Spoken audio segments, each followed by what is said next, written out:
I'm an earthworm woman. In the mornings, I fill my tanks by breathing the energy of the sea and tasting the power of the sun penetrating my skin. There's an air of no care, which comes with age, and I hold my head up proudly, liking who I've become. I'm not afraid of smells, or dirt, or to walk barefoot across the stones. Sometimes I wade through the shallow water just to embrace its fluid element, my hair often crazy and loose, being pulled by and flying in the wind. I can be glamorous if I want to, although makeup was never my thing. And I've learnt that life is for living, not fearing, and so I absorb it like a sponge.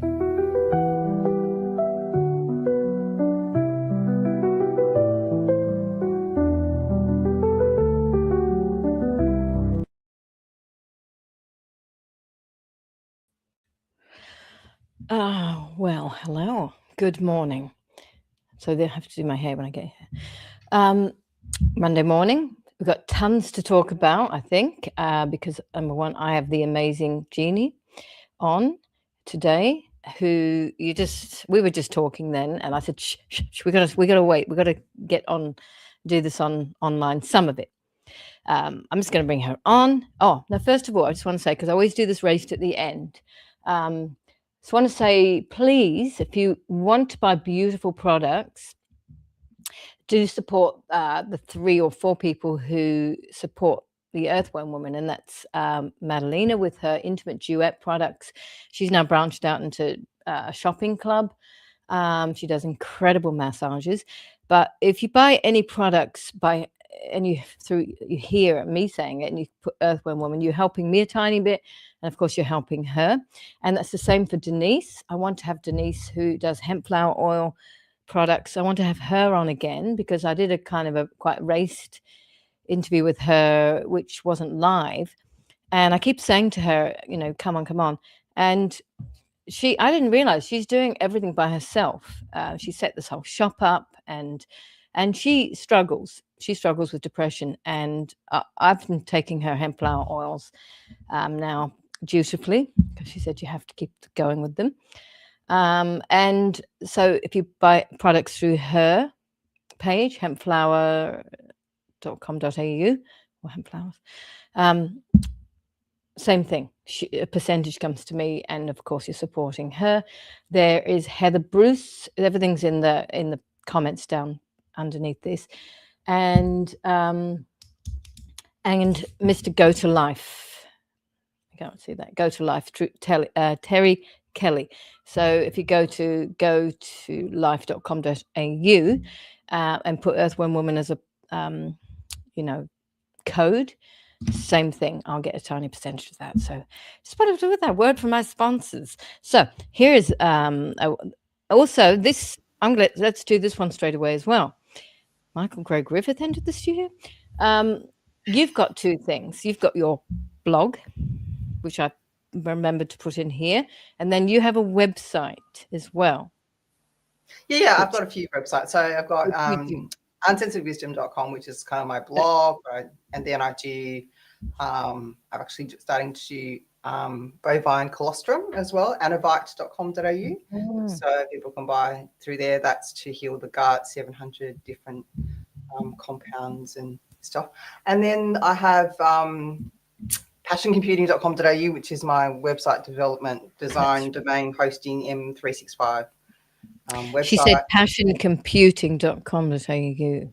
Yeah, and I am redoing my myheartsisters.com, which is all about postpartum cardiomyopathy as well. So yeah, I know. So I love having you on, because I do have a look at some of your articles, and I don't get the time to go into your blogs, but it's the articles that you write that actually they're interesting. Sometimes you give up on people because you start reading and think, oh, it's not really grabbing my attention, but yours do.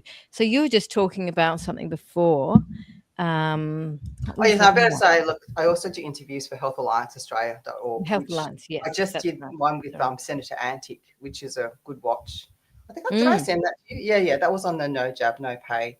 So I'm kind of combining a bit of the health stuff with activism and website development, and kind of all rolls into yeah, one. which So what we were is talking about, cost of living or something, where which we is like the way which is the way it has to be. Obviously, well, cost of living, but you were talking about your last blog that led into something. You said, yeah, I think the last blog post was on water fasting. I did a 19-day water oh fast. yeah. Yeah, Yeah.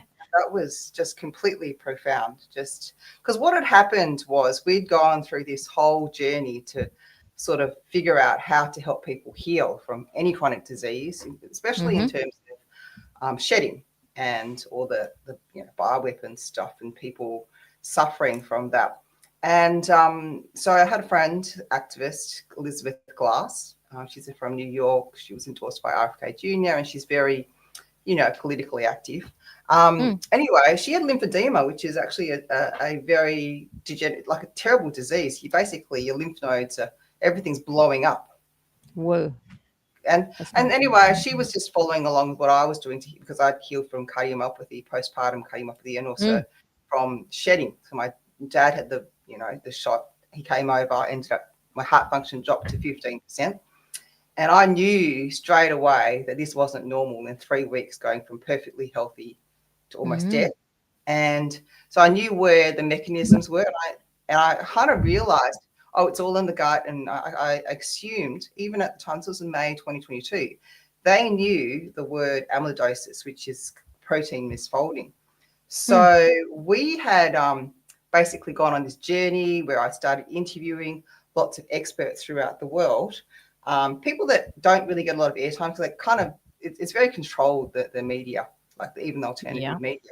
And so we'd run into Elizabeth, and she ended up getting her blood tested and had these clots in it, just like she's unvaxxed, Mm. and also her unvaxxed son had these clots in it as well as her vaxxed relative. You So did as everyone well. got these. I didn't do the test. I just Oh, assumed. okay. Yeah. But like Kevin's done the test, and basically 90% of people who've sent in samples have got this amyloidotic fibrin in them. And Mm. so we associated what she had, which was lymphedema, which is like basically her lymph. Basically, you just basically blow up like a balloon, and it's very, Which your very lymph painful. nodes are the thing that controls all your Leaking health, all aren't these they? toxic stuff Mm. to the clotting that she'd had. And Mm. so she decided, and she went plant-based for a while to clean up her diet. She just did a water fast for 7 days, a full-on water fast. And at the Yeah. end of the 7 days, her lymphedema was gone. Like, Wow. and she went to the doctor, and the doctor's like, "Oh, what did you do?" Because it's actually a lifelong condition, which there's no cure. And obviously now she went on and I think she did a 28-day water fast after that and she looks amazing. She's lost over 60 pounds. But it's all sort of propelled us on this incredible health journey, even though, you started off with whatever sick. But this is where my passion is. Like if people are healthy, they can really overcome so many things in life. Your health is your wealth. Like no matter what they throw at Absolutely. you. Yeah, And there's and the fasting, isn't it something like it eats up or it regenerates the cells, Yeah. So, gets rid of but it's not anything? look. A lot of the sort of I'd call the mainstream alternative ones are talking about. They call it intermittent fasting, but I essentially call it skipping a meal. Well, you really need to go beyond like 7 to 10 Mm. days because that is when up to 7 days is when you're just detoxifying. After from the 7 days on to the 14 days, you're actually regenerating stem cells, and from Mm. 14 to 21 days, you're rebuilding your gut and everything else and Oh, organs. So it's just like I actually was quite surprised. I went in really just to lower blood pressure, but I was really quite surprised by the transformation at the other end of the 19 days, actually feeling like a whole weight had lifted off me. It's almost like a lot of trauma had been released, a mm. lot of emotional healing had happened, where I was prioritizing my own like wellness and just connection to Did self. you can I just ask, were you tired? Was it, what I know it's like when you do fasting between like all day or something. Yeah, look, this is the surprising thing. I've done water fast before, 7-day ones, but I've never Yeah. gone beyond like maybe 9 days. But the Mm. surprising thing I found was up to about day 10, I was really exhausted. But then day 12 came and all my energy came back. And I was literally going shopping, you know, for the large family, running around as though. So you didn't. And It didn't 12 days feel of that. that And at kind of. this point, I was feeling like, God, I'm invincible because I had no food for 12 days. Yeah. And then the reason why is because your body really switches over to burning the visceral fat, and that's the fat that surrounds your organs where all the toxins are held. And I think a lot of trauma and all this kind of stuff is held within those things, you know what I mean? So, and I was quite surprised with what was released and how it came out. Like literally every day I was still having bowel movements, like for the whole 19 days. Like you just cannot imagine the waste. And I thought I was fairly clean too. And I think there's just so And you're much in talking the about that environment. P word. Did you come across those guys? Parasites? No. Look, parasites are really your body's You- way of dealing with toxins. And so as soon as you have dealt with the toxins in your body, the parasites have nothing left to feed on and they just go anyway. But did they? I think people sort of, I mean, look, sure, you can take antiparasitics, antifungals, you know, to sort of boost it. But at the end of the day, what you really need to do is actually heal. You need just taking those things in themselves doesn't help you to heal on it. But fasting would make that heal, surely. Yeah, so fasting basically does autophagy, which is basically gets rid of all the waste and excess and all the garbage. And so you run more efficiently. So what I found was after the fast, I can't even have any chai tea, which is really kind of unfortunate because the coffee, the caffeine in it, I'm just up like for all night because I'm so clean now. Like just the coffee, which is sort of unfortunate. I've got all this, you know, stocks of black tea, so I'm gonna have to use it. Yeah, I don't drink tea. I don't drink black tea, but I have one coffee in the morning, really good, or Terra Madre one. But I don't know how. Yeah, because I actually wouldn't mind. I wouldn't do it as long as you, but I would love that experience of doing it. Well, I thought it was only 3 days. I didn't intend to do it that long, but once you're on it, and I think I had a few people on LinkedIn sort of encourage me to go further. So there's a guy on LinkedIn who has been helping injured people as well, and people injured through shedding, and they've had some serious issues. And he sort of said, oh, you know, we don't get into the real fast until day 10.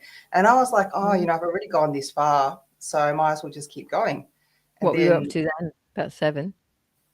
Yeah, I was probably up to it was about day 7 at that stage. And I thought, I'll get to day 10. And then when day 10 came and my energy came back around day 10 or started to start to peak at day 12, I thought I'll just keep going and see what will happen. And had the time. And I think that's the problem is that often in our society, we don't have the time for ourselves. We're so busy doing stuff. And I just felt like, this is the best window of opportunity that I've got right now to do it.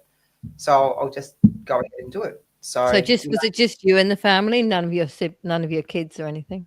No, it was just me. And then also my friend Elizabeth was doing a water fast at the time.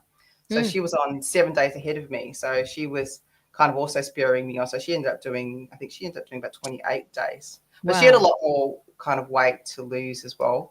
And she was in snowstorms and all sorts of things were happening to her. Her dad crashed her car, all sorts of crazy things. I was like, wow, you're still managing in all of this while you're water fasting. Within that, someone just talked about like the Bible mentioned 10 days, exactly, the fasting. I'm yet to read the Bible. Have you heard about the Daniel fast? I have, but I heard someone say she went on Daniel fast recently. What I don't understand is that the Bible mentions 10 days, but the people fast for 21 days. It says no meat, but the information includes all dairy. But it's not a water fast. So recently forced to have a certain kind. Anyway, so you're talking about a water fast completely. Yes. Because with fasting, with the Muslim religion, with the Ramadan, they have nothing between dawn and dusk, but so that's probably 12 hours or something. Well, no, it's more than that. It doesn't really get into you because you've still actually got food within your system. You actually have to get to that stage where you're not eating at all in order for your body on from day 10 onwards, your body starts regenerating stem cells. And essentially we did an interview with Kevin McCann, and basically they've based one of the new therapies, I guess, to help some of the injured on water fasting. I would say it's based on water fasting. What they're doing is they're cleaning the blood using a process called apheresis, and then they're putting in stem cells, and they're using nutraceuticals. So it's kind of mimicking water fasting in a way, but it's very expensive, and it certainly doesn't heal the gut. Wow. But so, water fasting is this ancient kind of technique that I think we should everyone should try it at least, because it's like you say, you get caught up in everything else. I've got heaps of going on, but the thing is, that's still a possibility. Did you go to tap dancing when you were doing it? Or no, because one of the reasons why I started was I was doing another challenge, and I dropped my water bottle on my foot. And I thought, God, I wanted to heal it really super fast. So I thought, okay, since I'm not able to really do anything, I thought I'll throw myself into a water fast. Yeah. And my foot healed in record time, literally. Wow. And then I thought, look, I'm just going to, because the point of a water fast is you conserve all your energy into healing. That's the real point. It's not to be doing other things at the time. Right. And also to really kind of go inwards into self. And I think you do have to kind of have time in a way. Yeah, you do. And isn't it funny? We don't really have time to prioritize ourselves. And I sat there and I really thought about it during that session. I thought, gee, really, as a society, we're always go, go, go. It's always, almost an obsession with not eating. Well, that's really interesting, because more and more these days, more that's going on in the world and everything. I know I have to make this film, and it's going to be made soon. Now I've found the space, but I don't feel like going back into where I was. I was doing plays and blah blah blah, and always trying to find work and this. I feel like actually really stepping back and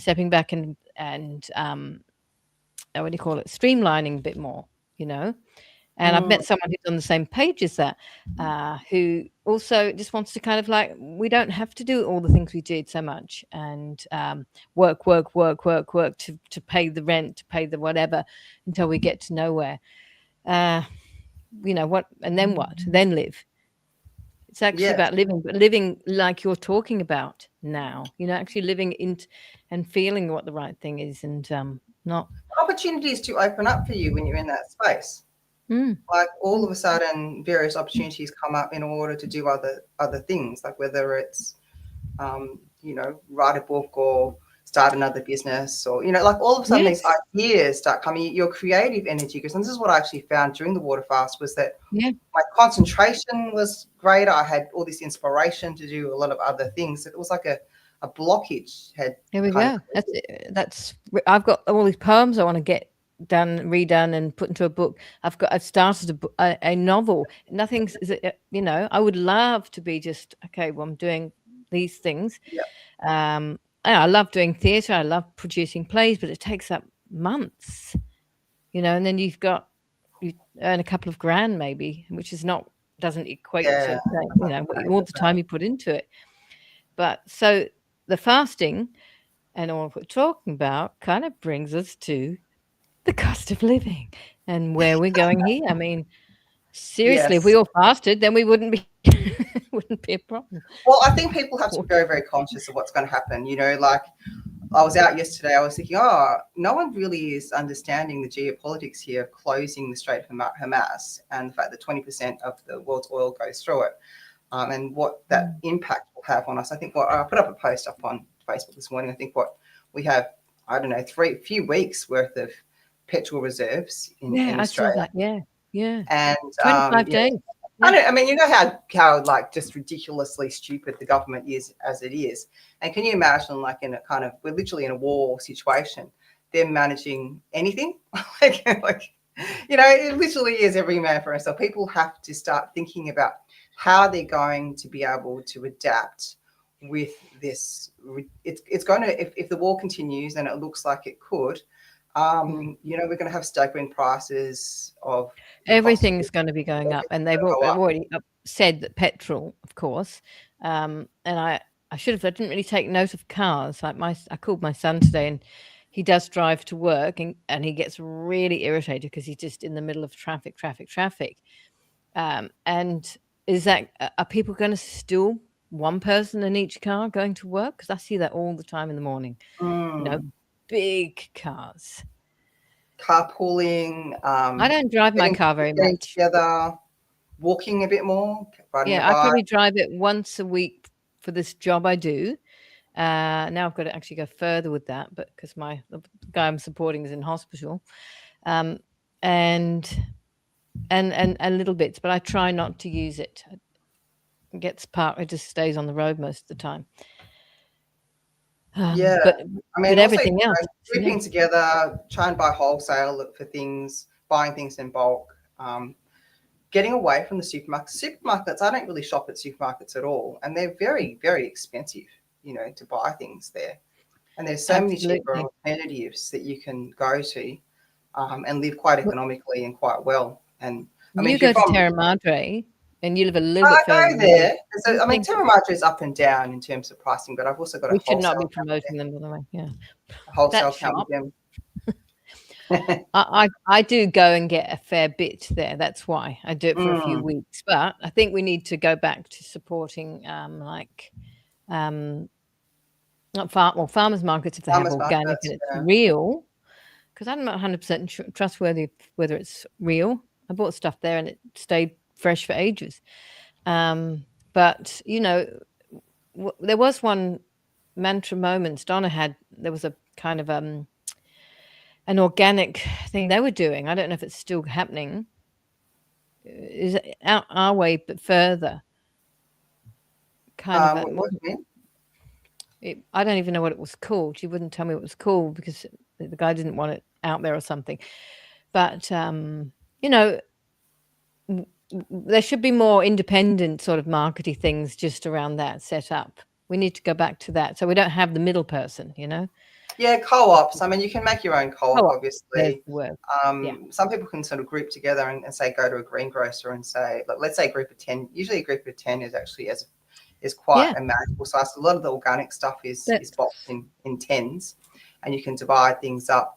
And you can often go to your greengrocer and say, can we buy this in bulk? And, you can. But then there's quite a few like organic suppliers that are quite reasonable as well in terms of prices. Of course, you can grow stuff. You can do things like sprouting chickpeas, sprouting lentils. This is how they lived during the Bosnian War. They were sprouting. Because when you sprout something, you actually end up with a larger volume of produce and calories, and obviously higher nutrient value. Yeah, that's right. If we can't go and get the green things, do things like that. Yeah. Weeds are also, very healthy, and you can search for those and in your garden, grow various things that might be more expensive that are easier to grow. Herbs, for example, are quite easy to grow and they don't get eaten by possums. See, I'm living in a unit. So. Eat more vegetarian foods, in order to cut down on that. But certainly if you go away from the supermarket, you don't get tempted. And of course, all the supermarkets are going that whole Bovia, MNRA, WEF kind of digital control system. And it's like, well, why do people really want to support this anyway? And it won't take many people to walk away from the supermarkets before their profits dive. And they actually are quite vulnerable. They need to make huge amounts of turnover in order to actually turn a profit. So people decide, okay, we're not going to go that way. We're not going to shop that way. It will actually cause their collapse and their demise. Yeah. But I do wonder food because they are actually sending farmers broke. So why do we want to support them anyway? What percentage of people think about that though? Or they just think about, it's just there, I do that. I will go to self-serve. I'd have to deal with any humans. And, I see it all the time and I can't, I mean, I see it, I don't go into them too much either, but I walk past them because I live right by our Coles. And I just see them, more the moronic people putting their things across. Well, they fumigate stuff as well. Like it's a large majority of it's poison, and that mist that they put down, it's got chlorine in it. I mean, you don't really, even if it's organic, you don't really know what's happened to the produce. And they've got a peel where they're putting that plastic coating on various bits of their product, because they're essentially trying to have long shelf life, and you don't know what's happening at the distribution centres in order to truck stuff a long way, and then they screw the farmers on one end. And it's like, well, we get the society we deserve. If we are going to support the local farmers that are doing the right things, then we in the end will eat and benefit health-wise as well from it all, as well as a society. But if we continue to support these big globalists, well, what's the end result? We might as well all just move out of Australia at this point, because we won't be, none of us will be able to afford to live here. Exactly. And everybody's, they say the words, we look at supporting climate change and all that, but how much packaging do you can take out of the shops? Everything's packaged, boxed, blah, blah, blah, blah. Whereabouts are you, April Jane? What are you in Melbourne? I have to say, I do. There's another one. I don't know if you know the one on Glenferrie Road. It's been there for a long time. I quite like going to them now. I'm organically grown. Yeah. Yeah, They're they're always cheaper. packaged. Yes. They're cheaper. It's like old school the way he does the produce. So he'll just go to the market, see what's good, and sometimes he doesn't always produce the. We always love to have the lettuce. What is that? The iceberg. My daughters just love iceberg lettuce. I'm literally on a hunt everywhere to get this iceberg. They're just obsessed with it. And so sometimes he's on and off getting that. But other than that, he's really good in terms of price-wise. And there's a new one, I think, in the northern suburbs called Dye something organics. Thrivingfoods.com.au, they're also pretty good. And there's also a guy, what's his name? I think he's near Reservoir up there, who started one I should have him on a couple of years ago. He's on our page, guy. What's his name? Forgotten his name. Italian. Yeah. So we need to keep supporting them more. They're going to be able to expand their businesses, and they're actually cheaper. Like I find that the produce is cheaper. If you overall. Me too. Yeah. And of course, it's better for you health-wise because you're not getting all those toxins and everything. Look, I just buy loads and loads of carrots. I buy loads of beetroot. That's a bit more expensive, I suppose. I don't buy certain things if they're too expensive, like kale. But and I try and make it last for a couple of weeks, if not more. But you can do things like what you can do. You can do preserves and you can do ferments. If if you're worried about things, get a dehydrator, dry your fruit. If it's getting to the end of the life cycle. And then you won't have any waste anyway. And you can, I think this is the whole old school sort of grandma way of dealing with fresh produce is why we've people got sort of in the trap of processed food is they buy it. I know some of my sons moved out of home, and the trap is they're so worried about food waste sometimes that they don't buy as much fresh as they should. But the thing is, it's churning over the food so that if, let's say, it's getting to the end of the cycle, then you just make it into a soup or you preserve it in some sort of I think my son's a bit like that too. Yeah, but he's very much he preps his food for the week, and then. But and it's also good for you. Like if you do the ferments, it's good for your gut. Yeah, and it's often how they used to live anyway. So you can get you can buy a whole lot of say tomatoes that are cheap at the moment, and you can make them into sauces or whatever. So that's saving money and also I'm just not that kind of person. I haven't got the patience. I mean, sauerkraut I could do because just chop it, stick it in a thing. Very relaxing, Rohanna. That's the thing. Actually, what I found after the water fast was I actually changed my relationship to food. I actually really started enjoying doing all of that stuff. I think it's a time thing. I've got a sister, Rosada. She's that. She can whip up all kinds of things. Unfortunately, I think it's a family affair. You've got to do it with people. So you're actually socializing at the same time. So you kind of say to friends or whatever, get together and say, we're going to have a ferment day or we're going to have a bottling ferment day. That's a good idea. Day, and you get together and you kill two birds with the one stone. You socialize. Yeah. I've only got a tiny kitchen here as well. But I agree. I do always have healthy food, but I'm more of a quick maker. It has to be quite quick. My head goes to other things all the time to do. Well, I tell you what, when things go up in price, you'll certainly go, it's worth my while to be making it. I've got 'Cause it's stocks. I've been got some counting around ice cream. stocks, counting Ice around cream. tins. Do you know how expensive ice cream is at the moment? And I said to Yeah. my 11-year-old loves ice cream, and I said, Mm, that's it. It's like, I think it was like $7.50, $8 now. naked. Two scoops, Yeah. $9. And when it's like $10 for 3 scoops, tiny scoops of ice cream, I'm like, I think we're just going to make it now. Make it. Yeah. So he's been Oh, making all this ice cream. I used to make ice cream all the time with bananas, frozen bananas and things. Yeah.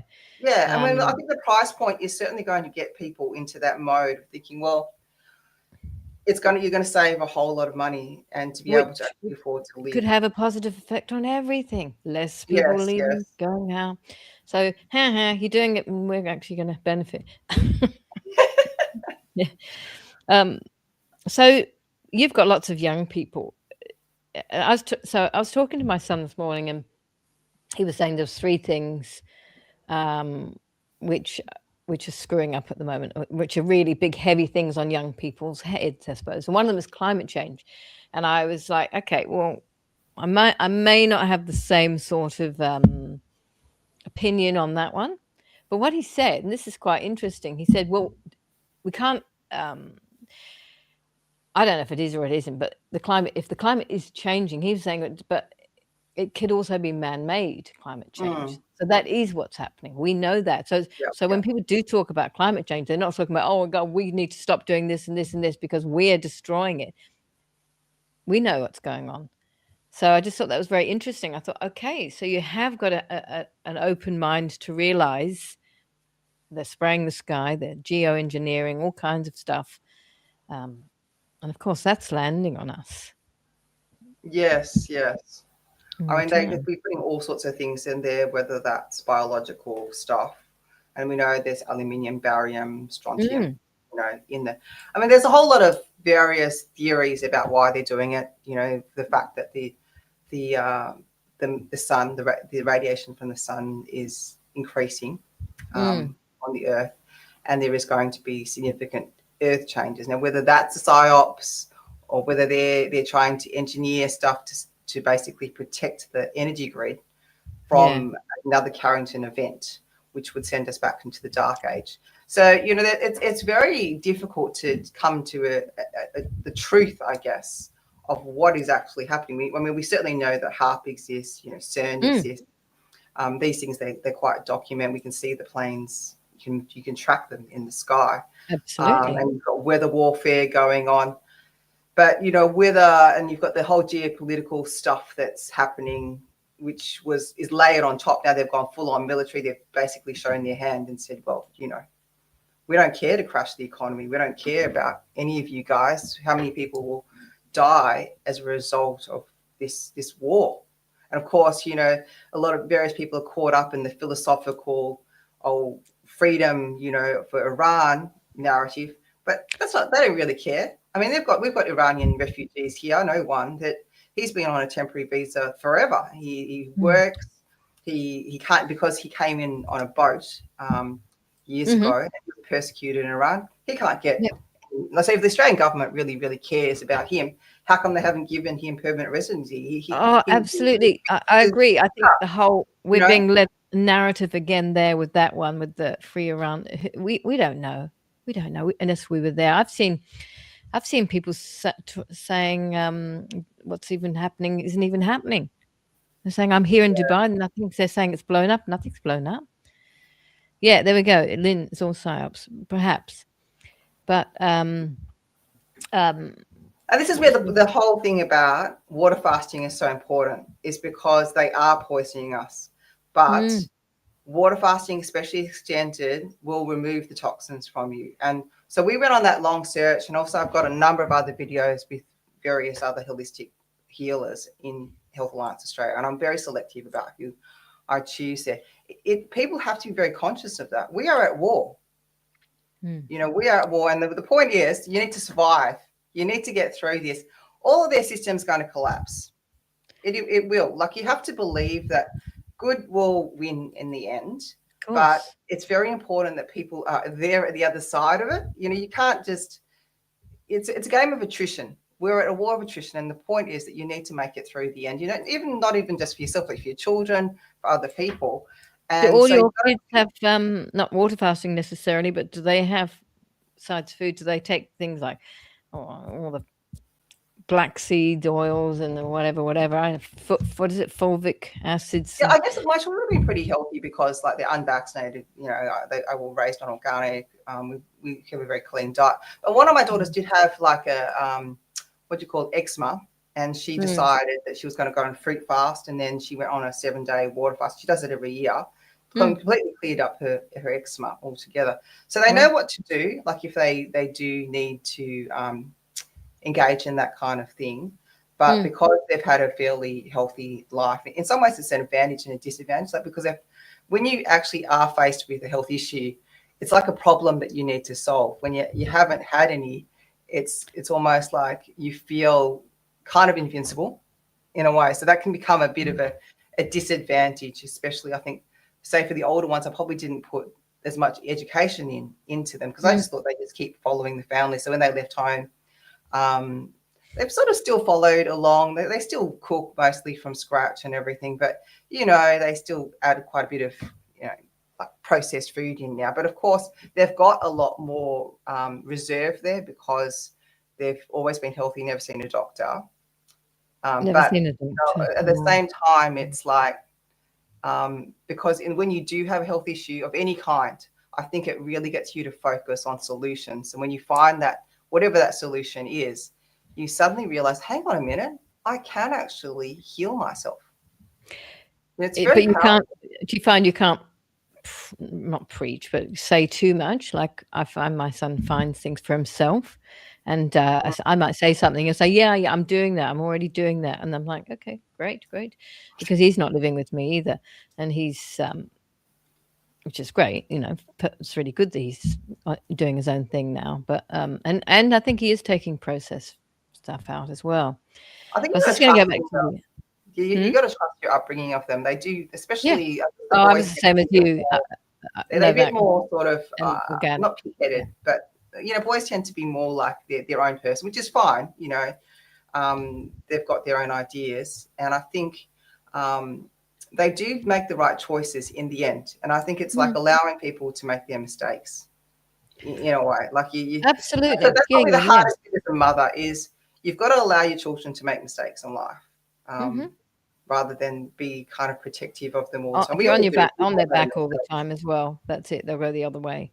But just going back to the sun thing and everything, like if people really paid attention, they've got Gates saying that he's blocking the sun. He's going to come up with this and that. I mean, seriously, if they put that and they connect the dots to all what he's been in charge of and exposed to recently, are they really going to believe that blocking the sun is a good thing? I think they're blocking the sun to stop our frequency as well. Like, do you notice, like with young kids, like when they're going to daycare, what do they call it? They don't call it daycare here, childcare.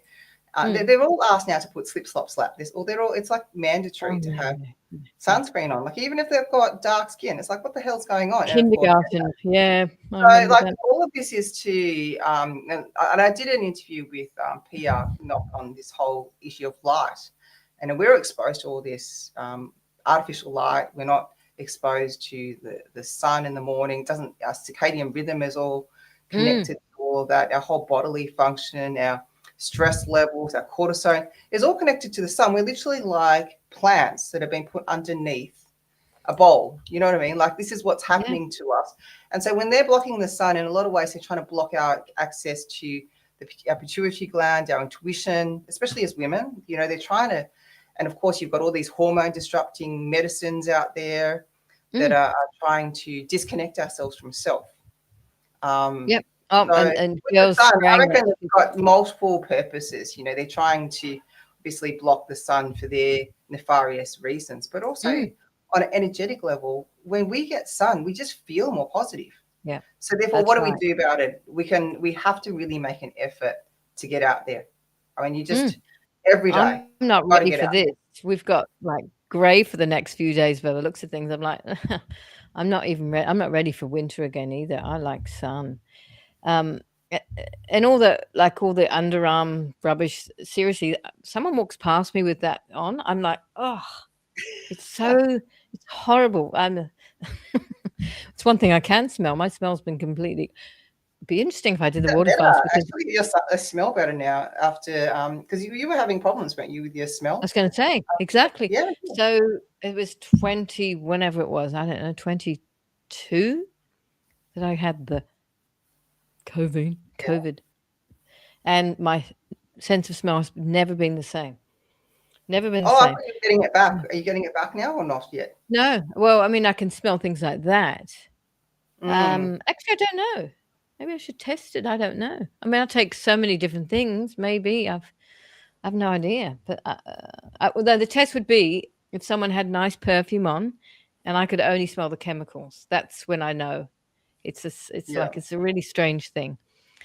But I'm just gonna say, this woman Denise wants to know about your fasting. So you go to on your page or your blog? Yeah, I've got a page, uncensoredwisdom.com, and I did write the last article was on my 19-day water fast and Hmm. what happened there. And I've also I did videos on various days, what was happening on various days. I probably should do a follow-up video on the refeeding session and how I felt afterwards, but I'll get around to that. It was actually like one of the things with smell. After it, everything it improves. Your sense of smell to the point that you're out there shopping and you're like, oh my god, you can literally because these here, the cells here are so important to You go down a laundry aisle, like laundry detergent aisle. Those are the things. They're really up my nose. Uncensoredwisdom.com. I put in when you go and look at this again. It's in. I put it in the blurb. Yeah, like, I also linked to this video by this particular, I think, person that helps. He's helped about 1,000 people do long-term water fasting, and they've cured everything from stage 4 cancer onwards. I mean, literally anything like can be cured with water fasting. But of course, if you're really toxic already, you probably want to have some sort of guidance or someone there, or you might need to have a work withdrawal. that petition, because you'll end up with having a healing crisis.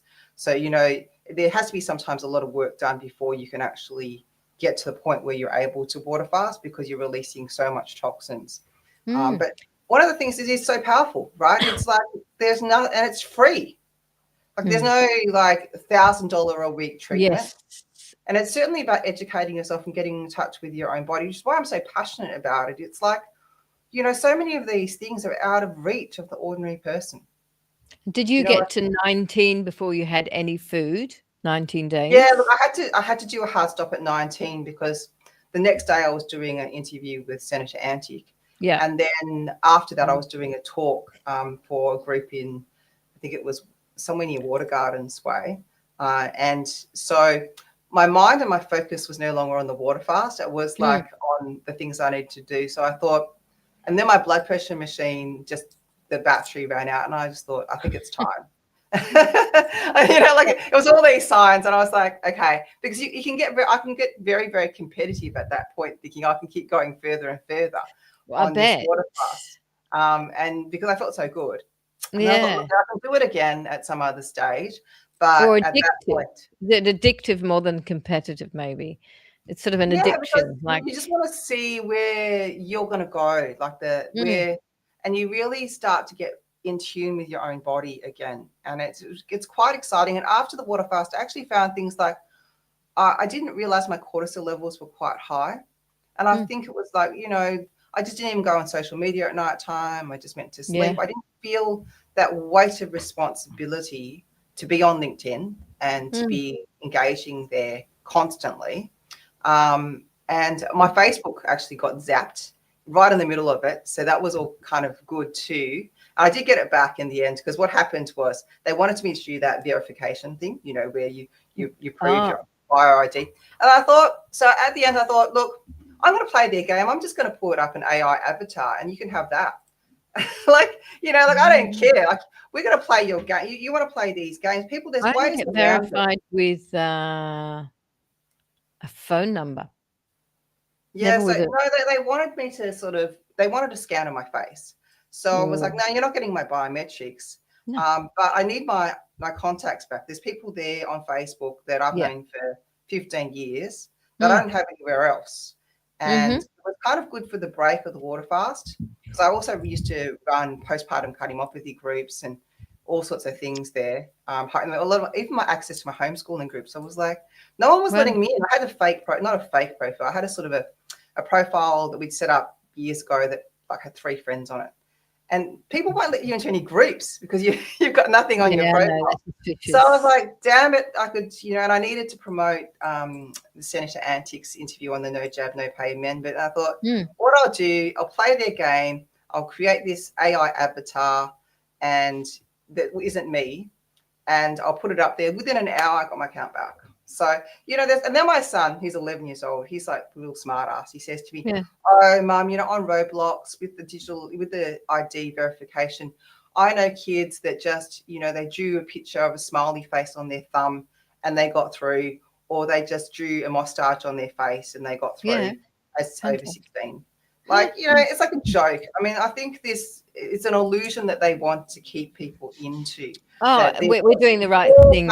All knowing AI is going to completely take all our jobs. This is a really huge side. AI is literally being created by people in the third world.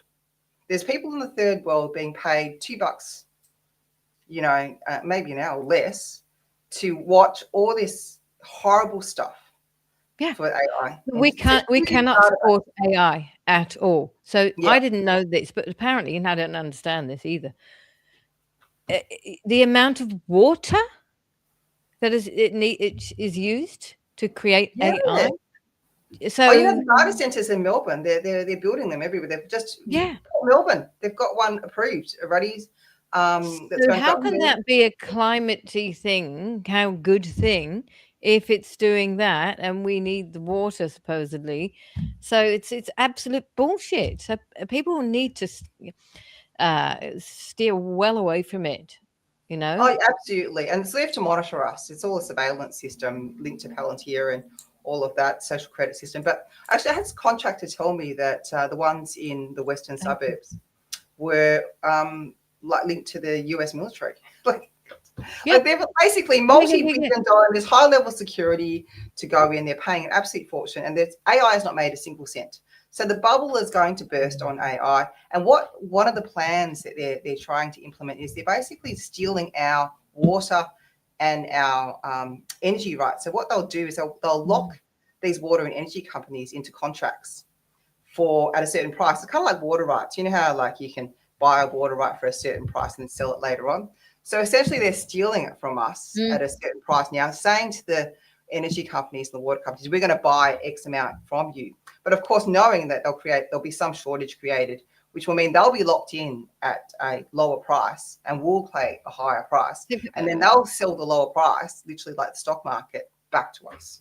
So it's not just about AI. It's actually about wealth transfer. That's what it's all about. And they're just approving it left, right, and center because they're just so greedy. They don't care. And bloody Trump is using 3 or something to do with 3 AI things to do with the military or something. I'm not saying the sentences properly, but it's all a bit like, what? Yeah, we got to stop them. They're stopping them in various areas in the US. Huge money is going into it, and they're funneling their money not from what they're making in AI, because they're not making any money on AI. They're basically using the other businesses, like things like like memory for computers. So they've basically bought up the whole stocks of memory. So now the price of memory is absolutely incredible. Even hard drives, Western Digital hard drives, you can't buy a Western Digital hard drive. All the stocks have been sold already, all for 2026. So it's like capitalism on steroids, using fake fiat money. They've robbed from various places, probably us, the taxpayer, right? In order to fund their system and basically own it all, whether they're owning all our land, all our water, all the air we breathe, and every bit of computer hardware, so that we're locked into having a dumb machine. This is their dream. And then having to log in to the computer for the computing power in order to actually do anything. And they're also passing various laws in the states where you have to have a digital ID in order to program certain apps, but also to actually access your computer. Like literally your computer CPU, they want to register to you. So like, it's kind of like that film. I don't know if you've ever seen it. It's a very old film, The Net, where literally your access to the internet was governed by your, your ID. So everything you do online is not anonymous anymore. And remember the old days of the internet where you go on a forum and post whatever you wanted and anonymously. They're trying to take all of that anonymity away, have absolute control over you. If they've done this film, they always tell you what they're going to do ahead of time through films and TV and things. So that must have been one for that reason. Yeah, but they'll hack into it and then they'll change your ID and then they'll basically wipe you out and you'll be like person non gratis. You'll be no person. They can just literally take your identity away. Imagine that. You take away your birth certificate, wipe it. Like you even like digital titles. Do people own their properties anymore? Don't know. Don't have a property. Oh no, we don't have a property, so it doesn't matter. But people have properties. All of a sudden, you're not getting a real title anymore. I do, but I do live in a very precarious place because, like I live in a unit, and there's a chance I might have to move again soon because they want to put rent up, and I've gone. I'll stay here, but I'm not paying any more rent because we have mold in our. It's a new place. It was not new at all, but it's in good condition, most of it. But the bathroom ceiling, they painted the mold and it's come back. So there's a bigger problem in there. So I've said, I called Consumer Affairs the other day because I said that they came and did their inspection. I said, look, mold, he wrote it down, whatever. And it's been a month, nothing. So that's now an urgent repair because it's incredibly unhealthy. But I wonder whether they're just going to go, okay, these people are causing trouble, we'll get rid of them, which is going to be difficult, really difficult, because it's so hard to find anywhere. Yeah, I mean, that's a huge issue, isn't it? The fact that they've decided we're engaging in this war, and yet they can't even house Australians. No, like the fact that my friend who has a 2-year-old, they're selling where she lives, and so she's a single mum. She's going to have to now find somewhere. And people are living with their parents. They're living in, back of garages, granny flats. I mean, literally, they start putting tents up in the backyards of people's houses. Well, I mean, I don't mind making massive change. I would have to have storage as well, but it's part of the agenda. Absolutely, it is making us just pushing us out of everywhere. Anyway, but. I mean, I guess if we treat the whole place like a caravan park and start, going to Green Point in Brighton and start, pitching our tents there. Yeah. You see people there at night time, in their caravans and various things. Oh, there's so many. And I was even saying to my son, I said, everyone needs to rise up. And he was going, yeah, I think people do. I think everyone has to, I don't know, boycott those dumb shops, like we say, and just say rise up on everything. I don't know how you can do it, things like filling your car up or whatever, but maybe don't use the cars. Yeah. I mean, it's crazy the number of people. When we were on holidays, it's amazing how many people are just wandering around Australia, like working and wandering around Australia. I know someone who's a friend. She's like a CEO of a pharmaceutical company, like a research company.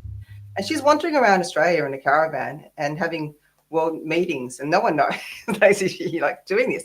And of course, how many other people are doing it? And I saw this one on YouTube, same thing, a vet and some other guy who was a professional with their 3 children and then dog and, running a mobile vet service, running around Australia in a caravan. And I'm like, oh, okay. So if rent is going to cost people $1,000 a week, I mean, they're going to just put it into petrol and just go and use and they're trying to stop that too, because a lot of state parks are being closed. Absolutely, and making them really expensive in caravan parks and that. But if we have to, absolutely. What was I going to say? Oh, I'm trying to get this couple on. They'll come on when they can, who live on a boat. Lee. Oh, yes, that could be a good idea. A boat. Lee Hicks and Paula. Yeah, they said they would love to come on, but they're dealing with something at the moment. But yeah, I think they probably. Oh, no, they said they travel, so yeah, they probably live on a boat a lot. I mean, as long as they don't, I don't know. I could suppose I could do that. My friend Kim wants to live on a boat. You know, there's one thing some of the old people do. They go onto cruise ships instead of aged care homes. Yeah, Have you yeah. seen that? They jumped on because they can get as good a service, you know, in a cruise ship than they can I in have aged seen care. that. Yeah. I And think I just couldn't handle it. I'd want to. I just too many people, too many.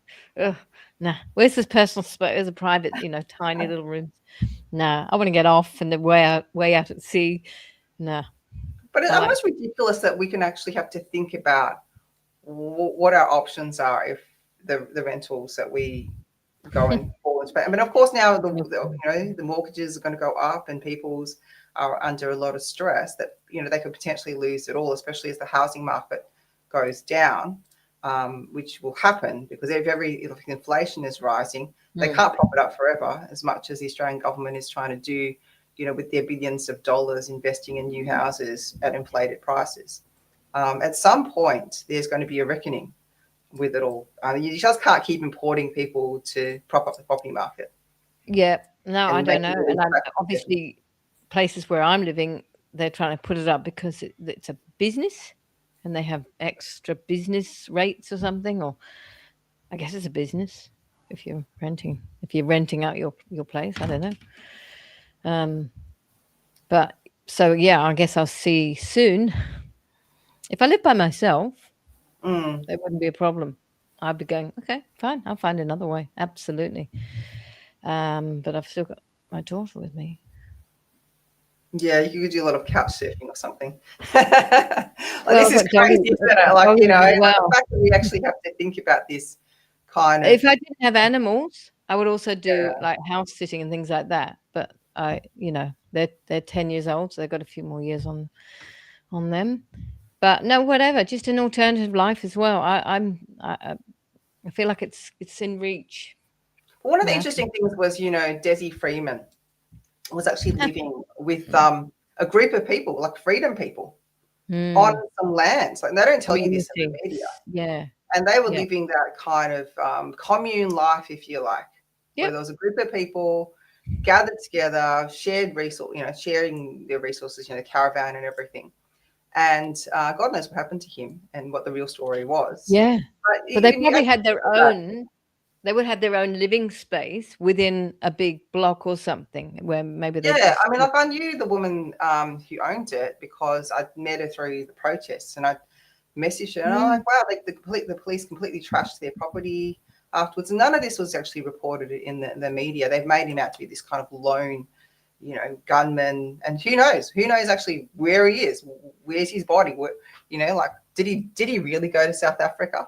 I mean, like, Oh, I didn't hear it's about just that one. such a crazy story. I know they sent 500 like soldiers out there into the bush to try and find him. Like all these stories are out there, and you just sit there and think, what do normal people think about this? Like how are they processing the fact that they've sent an army out to to hunt down some guy supposedly with no cam footage, like we don't see it, like where is it No, after all no. this time? Some British reporter out there making stuff up, and yet how can we never Mm. hear from the people that he was actually living with? Where's their eyewitness testimony? That would be very interesting to talk to her, but I wouldn't probably do it. And But look, she's got kids, so again, I heard that they gave her a few days to find another alternative, like housing outside of that main area, away from her network, and she wasn't supposed to have any contact with the network of people that she was in contact with. And it's absolutely disgraceful. are Absolutely you talking disgraceful. about his wife or Yeah, yeah, the his wife. oh, Yeah. yeah, yeah. Yeah, I mean, it's absolutely disgraceful the way people are treated. And this is why it's very important for people to keep, in a way, it's very important to have a little bit of a, what would you call it? Some, some social media presence. So like, I think we're probably potentially could have been better for Desi's wife. He did actually have that, they've tried really hard to take on that 60 Minutes interview with him, Yeah, because yeah. that sort of presents him as a normal person. But if you've got some sort of That's right. presence, digital ID presence, if you've done various interviews, you talk to other people, and you've got a profile of some kind of business profile, they're less likely to go and make you out to be some sort of demonic, raging lunatic. You can talk about shit, and, they're not going to lock you up for it. Well, let's hope not. But you've got backup. There's the backup. Jan Murphy, Denise. You have backup, but they really do try and frame people, and people have got to really question everything they see in the media. Look at. Did you see the interview I did with Dr. Charlie Teo? Yes. Yeah, it was incredible. Like this guy, 11,000 surgeries, most top surgeon in the world. APRA has banned him from working in Australia. He now operates out of China teaching surgeons. We have a completely rogue government that APRA could do this. And I have a friend who has son with a brain injury, a brain tumor. Yeah. If he was, I think they actually did contact him, but I don't know the outcome of that. But yeah, I know. Well, Barbara O'Neill, yeah. He has a really good. It was a really good interview because he basically gave us part of the solution. He said people have got a network. People have got to strengthen up their business networks, their personal networks, so that they have a safety net. Like he said, one of his issues was he was too much on his own. So now he's running a practice. They're doing sort of things with magnets to reverse depression and things like that. So sort of very alternative stuff. And he's very rewarded by it. Yeah, magnets. And so he said, and I said, oh, what, don't you think they're going to shut you down again? And he said, oh, no, because this time he's learnt his lesson, and he's very heavily networked within the allied health networks. Which also brings me to another point. So I actually have started for healthallianceaustralia.org. People can go there and they can actually put a free business listing up there. So you can go there and put yourself up for free. Good idea. Health. Alliance. That's right. Alliance.org. And you just go to the business directory listing page and you can put a business listing up there. And this is another way, it's sort of a practical way that, we've decided to be able to help people find each other. That's a fantastic idea. I just want to make sure I get it right the first time, though, because I do this often. So healthalliance.org. Yeah, that's it. Health Alliance Australia. Healthallianceaustralia.org. Healthallianceaustralia.org.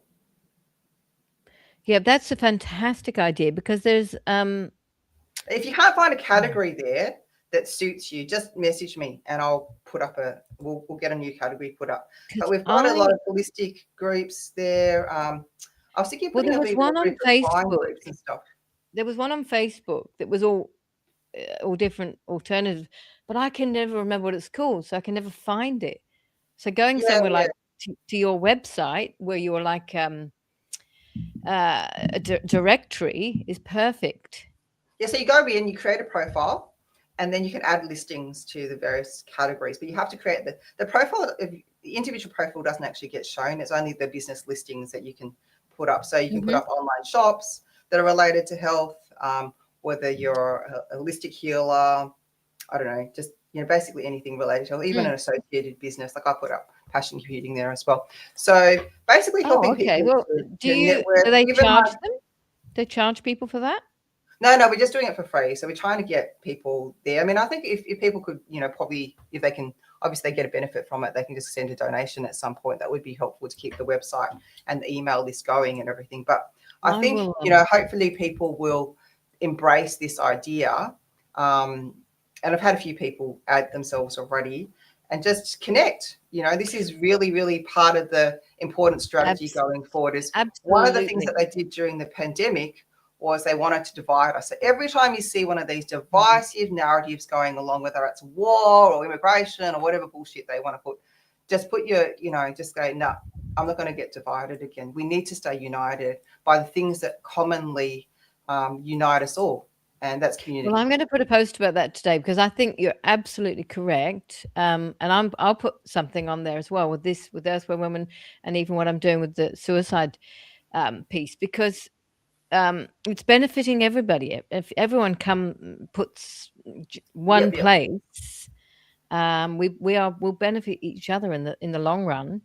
And I've also created this profile for Health Alliance Australia. Well, we, a lot of branding for it, that it's not fringe in a way. Like I've got various it's got a high level of authenticity and if you actually look at people we've interviewed, they're very top of their field. Like we've interviewed Charlie Teo, top doctors in their field as well. And we managed to get Senator Antic there as well. So, it's got an authority to it. So people don't have to feel afraid like, oh my God, they're going to come after us because we're on some sort of fringe website and we're associated with that. So it's got that branding, you know what I mean? Like this is what was kind of done purposefully, because what I realized when I was going on LinkedIn, and I have got, 23,000 following on LinkedIn, is that you really have to you play their game. You create that branding because they use the media against us. So we have to use the media to build our own reputations and therefore have that authority to be able to speak and be listened to. So that's why with healthallianceaustralia.org, I feel like, okay, people can safely put themselves there and know that it will reflect well on their business. There we go. Do you hear that, everyone? And I agree. I was going to say something about that, but I've forgotten. But...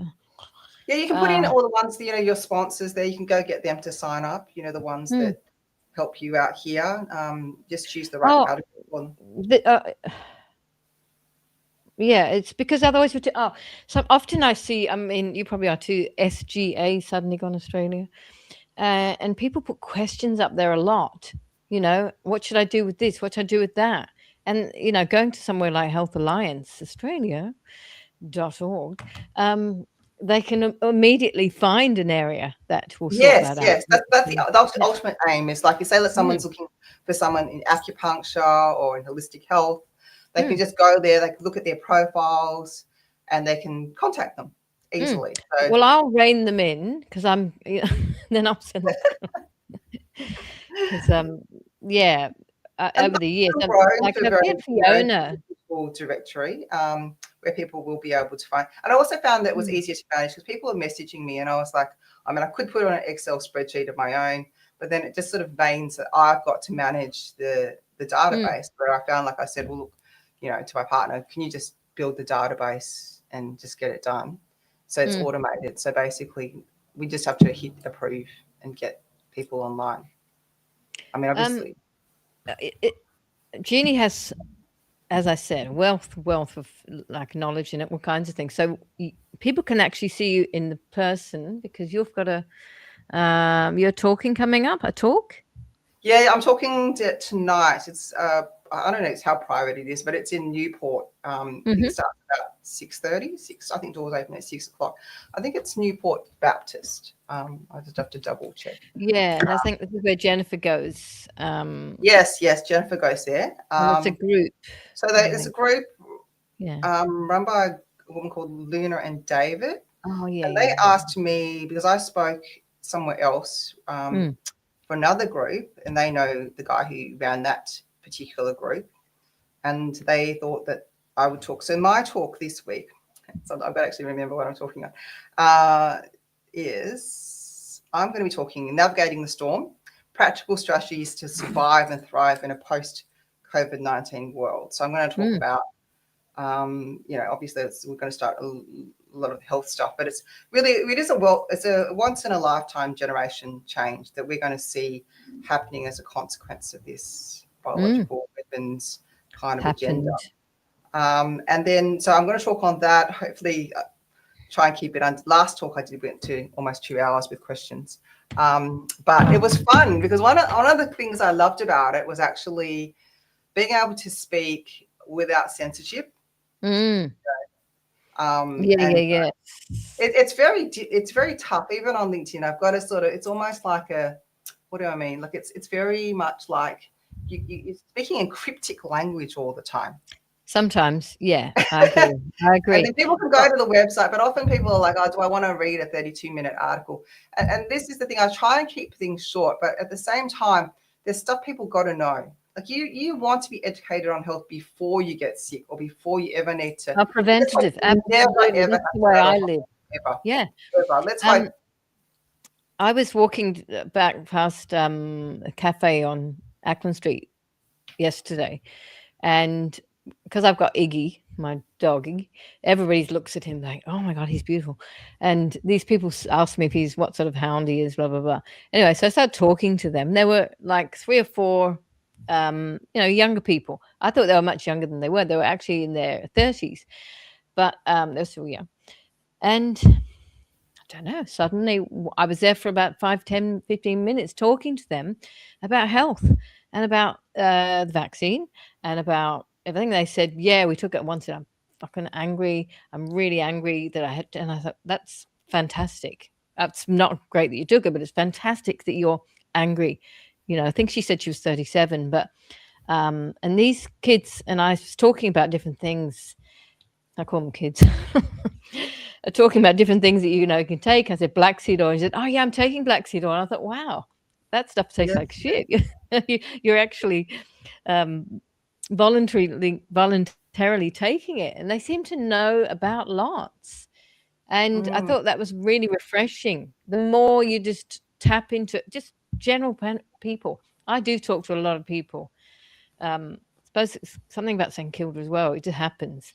I always meet new people. Seeds everywhere, and this is all we have to do is we just talk to people, and it actually is changing the narrative. Like one of the things you keep putting out there is use cash, buy local, support your local business, and actually use the cash, not just take it. And obviously regenerative farming and organic wherever possible. And it's amazing how that's changed. Even if you see everywhere now, they say 10% discount for cash. Like businesses have woken up. Oh, yeah, everywhere around. I know they not always 10%, but cash preferred. They're even businesses are very, very aware now that use cash, some of them, avoid a lot of these charges, and the cash economy, contrary to what the RBA and all these people are telling you, has actually grown because there's billions of dollars stuffed in pillows and mattresses everywhere in Australia. I mean, when you think about it, all these people stuffing gold and silver everywhere. Think about how much money people have stashed everywhere. There's no way known because of where are the houses cash in the economy. Because there's so much cash outside of within the digital, thing control, they can't actually bring in central bank digital currency. The more people use cash, this is our weapon against it. It's like you've got to be it's like a guerrilla warfare. This is what we're fighting. It's like you don't keep going along with all of these people who have no solutions. They just keep telling you how doom and gloom and it's all going to be dark side and we're all going to dive in some sort of social media prison system. We actually have the power. We the people hold the power. There's far more of us than there are of them. Absolutely. We just have to say no. We just say no. I don't want to do that. I actually saw a good post on TikTok the other day, and it was talking about how if you read any contract, don't be afraid of scratching something out or writing something like instead of just going yeah. And he said her dad or someone, her uncle was a lawyer, and he always modifies the contract wherever possible he sees one. And I think I've said whatever contract you are asked to sign, don't just pen it. You can actually put amendments to that contract on it, and rather than just accept it at face value. All about taking the control back and actually realizing we've got power, just like you said there. I might have to wrap it up now because I am going to now have to move to my other job, which is trying to get catching up with you, Rahana. But do come and add yourself to the website, and I will actually, absolutely.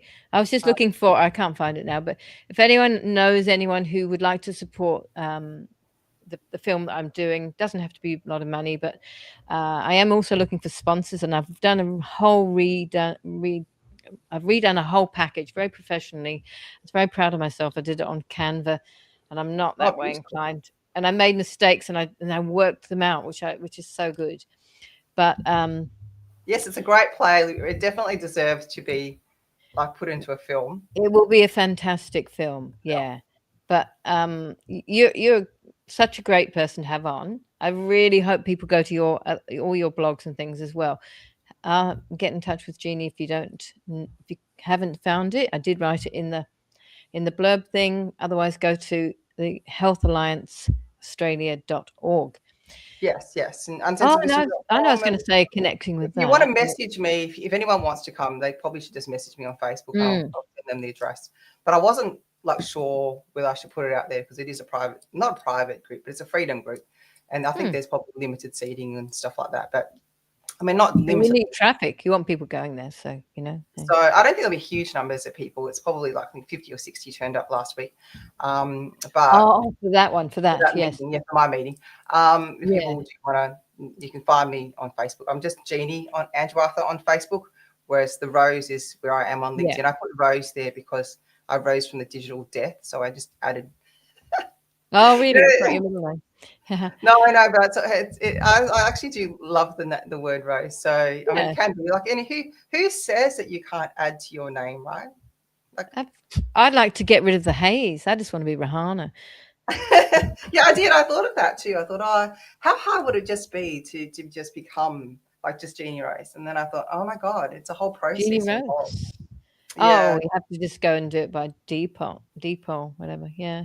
Yeah, but anyway, for me, it's more actually than that. not a disadvantage because it means I'm pretty much I'm the only Jeannie Androtha in the world. So wow. No, you do. It is a process because even getting my passports in the last few years, I've had name changes since I was 5, when my name got changed, and then when I was married, I didn't go and change my name properly, but I put it on and I got my Australian citizenship. So I had all these different names, and you can only have one name. So I had to change everything. Why can't you have multiple names? It's just like in multiple roles in life. I mean, no, you can't. Not with passports. Mum, they come. You're called mum when you're a mother. Why can't we have different identities to suit whoever we are at that time? Yep. Even when I lived in New Zealand for a period, and so I had have a New Zealand passport, because it was out of date with another name on it, I had to go to New Zealand, change the name by default, whatever, there to my Rahana Hayes, plus get that passport redone. And I don't want that passport because I have an Australian passport now.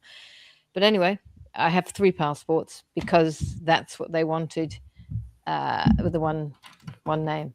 Yeah. But anyway, that's that. Thank you very much. Have a lovely day.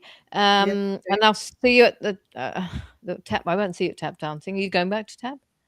Yeah. I went back to tap. I caught up because they do the recording and everything. So I caught up in record time. No, I wasn't going to go to tap dancing, but I went, and I'm a bit addicted again. I have to say, I really like Tuesday night.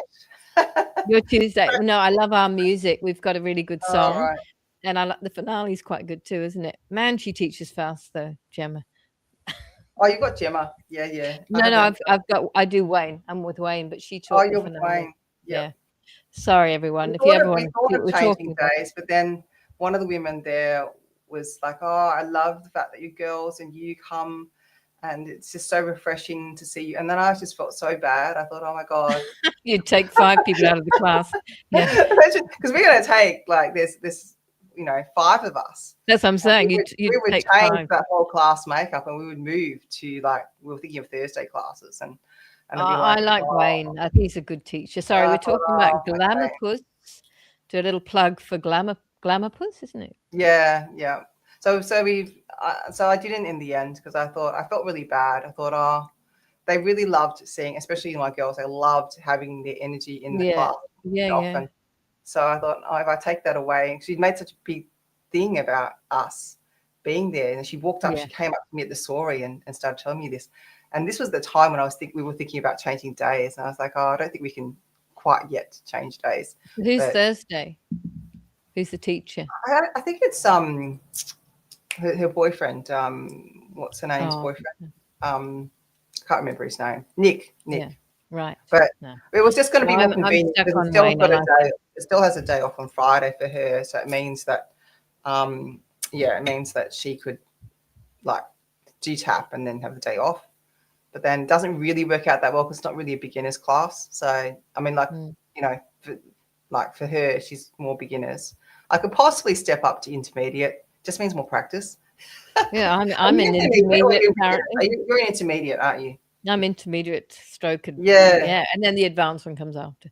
Yeah, no, it's just the more you do it, the more you, yeah. I mean, our Anyway, beginners class really isn't a beginner's class. It's more of an intermediate sort of mm, beginners. So yeah, yeah, yeah. You look all yeah, good. yeah. We Anyway, better catch you talk about sometime. ourselves. I know we might bump into each other at St Kilda or something. We will, we will. Yeah, you can come down to visit you. Yes, Anyway, come and visit. We can go. We can do a walk when before the world uh, collapses, and we'll be doing much more walking soon. yeah. With the Well, petrol prices comes up. Yeah. Anyway, if you have to move and stuff, I don't go too far. Like I said, I've got to now go to. Um, unfortunately, the man that I support is in hospital. He's in a rehab in Wantirna. oh, And I have to go there. They're paying me, the family paying me to go and visit him because he really wanted to see me. He's fine. He's really chirpy. But I got there and I was like, oh, this is the hospital my mummy died in. My mum oh, passed away in. So I had to go like down the aisle, down the corridor, and he's that way. And there was the palliative care. I was like, oh, I actually got a bit. Wow, I remember like in 2022, all my siblings were here. We were visiting her for like 10 days or something. And it's these horrible big doors, this kind of swing doors, big palliative on there. And yeah, it was a bit, I wasn't upset, but it brought memories. yeah. It's interesting because I told the woman who's the daughter of the man, and she was like, oh, yeah, yeah, yeah. So you go there. And she She wasn't didn't very get it. emphatic. Yeah. Yeah, I still see Anyway, my dad at the same hospital where he died. Or I think the one before he died. It's almost like he's still there, but I know he's not because he passed away. But it's like in well, my mind, that's it's almost right. like I can I still saw see him. her through the doors, exactly, how she was in that bed and everything, yeah. I still can't reconcile that he died and that he took the vaccine that I didn't know that he took. I mean, it's also Oh, completely wow. wild, Yeah. and the fact that because he took the vaccine and the the boaster that I ended up sick. Like this is the level Oh, of evil that this is all being so unleashed. you've got the proof, yes. How Yes. many years ago was that? What it was in 2022 that he took it, and then he died in 2024, into 2024. But Oh, I can see really? exactly what you're saying. That it's that memory, like of him. Like even though he had an Well, open heart, my mum was older, and she, she chose to die. It was a kind of he was suicide. 80. Yeah. Yeah, she was 91, and Okay. she just stopped blood transfusions. She was all on her terms. She wanted out. Yeah. She wanted out. And so I realized it is a form of suicide. It's a slow suicide, which she did. Because she I could didn't have realize that the died. aged care is now being made into palliative care. So that's what they did with my dad, and they just inject them with more and more morphine. Oh, no, they They can do that in they the didn't, nursing they didn't home. even Yeah. tell him he was dying. It's so disgusting, the whole Oh, my system. goodness. Now Wow. I would have conversations with the doctor and say, well, when are you going to inform him like that? And they never did. They didn't. Whereas with a patient like myself, it's like they put the fear of God in you, like literally from day one. Oh, if Mm, you don't do X, Y, and Z, you might be dead in a year. But of course I didn't do X, Y, and Z because that was their way. But with my mm. dad, like he was so sick, and then they just didn't like do. What was the sick? Was it his heart? No, what he did was because he always had colitis, ulcerative colitis. So what the bioweapon does is it basically aggravates what was already pre-existing or a weakness in your system. My So mum had it's such colitis. it's all very, very insidious. Of course, it's in the gut, and he would never connect to the dots, and neurological as well, because the gut's attached to the mind, and so we were finding that he didn't at the end know what year it was, and they're 80 and they're not really putting a date down or they're not writing so often, so you don't normally test an 80-year-old. What year do you think it is?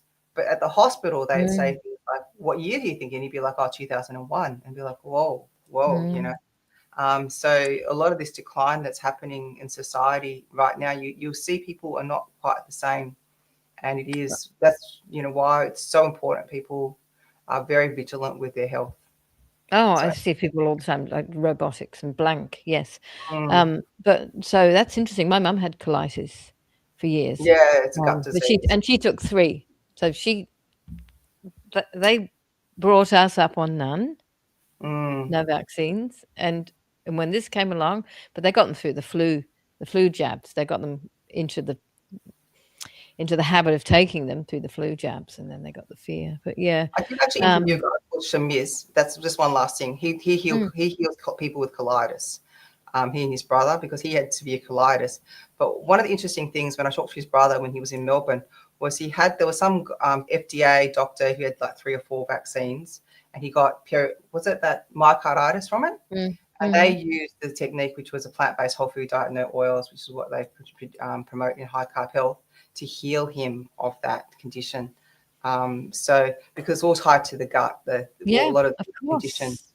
So of course you can also do it with water fasting and other methods. Yeah. But we interviewed him as well. So I try and put a lot of very positive stories so people don't have to wade through, all the other bits of information out there and actually understand fully what it takes to heal, because it's not just like to be physically well, it's actually everything. Like it's everything, your spirituality, your emotional state, your relationships, everything opens up when you're physically well. Yeah. And you realize when I feel like I've changed a lot in the last few years, and all the stress and the stuff and maybe I was carrying around before. I mean, I haven't done water fast or anything, but I am much more living in the moment and living in a bit more of a balance in myself, I suppose. Sit in silence. Yeah, being able to sit in silence, if only. No, but yeah, it's true. Absolutely. Just actually going inside. Yeah, I love it. I love the way we all are feeling the same thing. I do. Oh, anyway. Okay, catch you later, Lohana. Very lovely. Very lovely. All the best. Have a fantastic night tonight with your talk. Okay. Thanks so much. See you all. Bye-bye. I am not just a product made to satisfy the pocket, nor do I require the same fame others seek. I desire your heart, the passions that make you a woman, any woman, every woman. My scents are a representation of purpose, courage, confidence, each botanical ingredient a praise of thanksgiving and self-care. The way I feel upon your flesh, a comfort of nourishment, as I feed dehydrated and depleted layers of skin, bursting for a new life of regrowth and youthfulness. If I stir your soul with each application, let it be known that you, too, are an intimate duet woman.